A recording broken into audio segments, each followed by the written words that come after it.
हरे कृष्ण। भक्तजनों, हमारे अंतःकरण में वेद, पुराण, उपनिषद, शास्त्र, श्रीमद् भागवत गीता जी और श्री रामचरितमानस जी की जिन शिक्षाओं को पारंपरिक रूप से हमें आत्मसात करना चाहिए था, उन्हीं शिक्षाओं को हम भौतिकता की दौड़ में पीछे छोड़ते जा रहे हैं। हमें समझना होगा कि भौतिक उन्नति के शिखर पर पहुंचकर भी आध्यात्मिक चेतना और सद्गुणों के अभाव में हम सुख शांति नहीं प्राप्त कर सकते।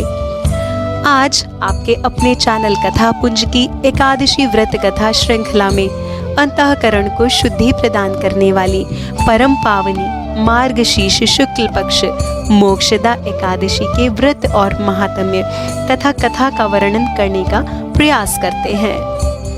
मोक्षदा एकादशी के दिन श्रीमद् भागवत गीता जी का पाठ किया जाता है और उसमें दिए गए उपदेशों को जीवन में धारण किया जाता है। इस पर्व को अधिकतर स्थानों में गीता जयंती के उत्सव के रूप में भी मनाया जाता है। इसी दिन जब अर्जुन अपने सांसारिक बंधनों के कारण युद्ध के मैदान में विचलित हो जाते हैं, तो परम तत्व भगवान श्री कृष्ण जी उन्हें श्रीमद् भागवत गीता जी के रूप में उपदेश देकर मार्गदर्शन प्रदान करते हैं।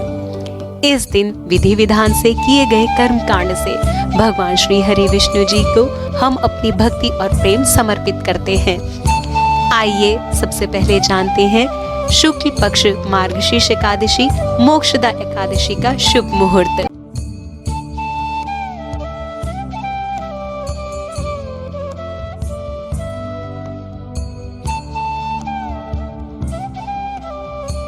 मोक्षदा एकादशी की व्रत कथा के अनुसार भगवान श्री कृष्ण जी महाराज युधिष्ठिर जी के आग्रह करने पर मोक्षदा एकादशी की पावन कथा सुनाते हुए कहते हैं कि हे धर्मनंदन, ध्यान पूर्वक सुनिए।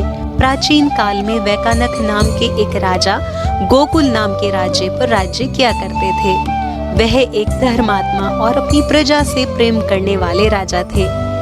राजा के राज्य में ब्राह्मण वेद पाठी और ज्ञानी थे। समस्त प्रजा सुख पूर्वक भगवान की भक्ति में और अपने कर्म में अपना समय व्यतीत करती थी। एक बार की बात है, राजा को एक भयभीत करने वाला स्वप्न आया, जिसमें राजा ने देखा कि उनके पूर्वज नरक की यातना भोग रहे हैं। अपने पूर्वजों को नरक में दुख भोगते हुए पाकर राजा को बहुत दुख हुआ।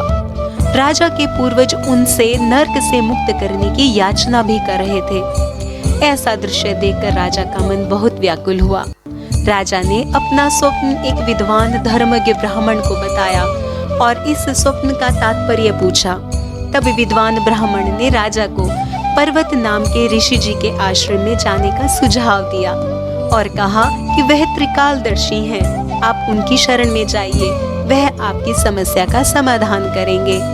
ऐसा सुनकर शीघ्र ही राजा पर्वत ऋषि के आश्रम में पहुंचे। पर्वत ऋषि बोले कि भूतकाल में किए गए किसी पाप कर्म के कारण आपके पूर्वज नरक में दुख भोग रहे हैं। यदि आप परिवार सहित मार्गशीर्ष शुक्ल पक्ष में आने वाली एकादशी अर्थात मोक्षदा एकादशी का व्रत करेंगे, तो उसके पुण्य प्रभाव से आपके पितरों को मुक्ति प्राप्त होगी। राजा ने ऋषि जी को दंडवत प्रणाम किया और उनके द्वारा बताए गए मोक्षदा एकादशी के व्रत को श्रद्धा भक्ति पूर्वक पालन किया। इस व्रत के प्रभाव से उनके पूर्वजों को मुक्ति और उनको पुण्य फलों की प्राप्ति हुई। भगवान श्री कृष्ण जी ने यह पावन मंगलकारी और पापनाशिनी कथा महाराज युधिष्ठिर जी को सुनाई।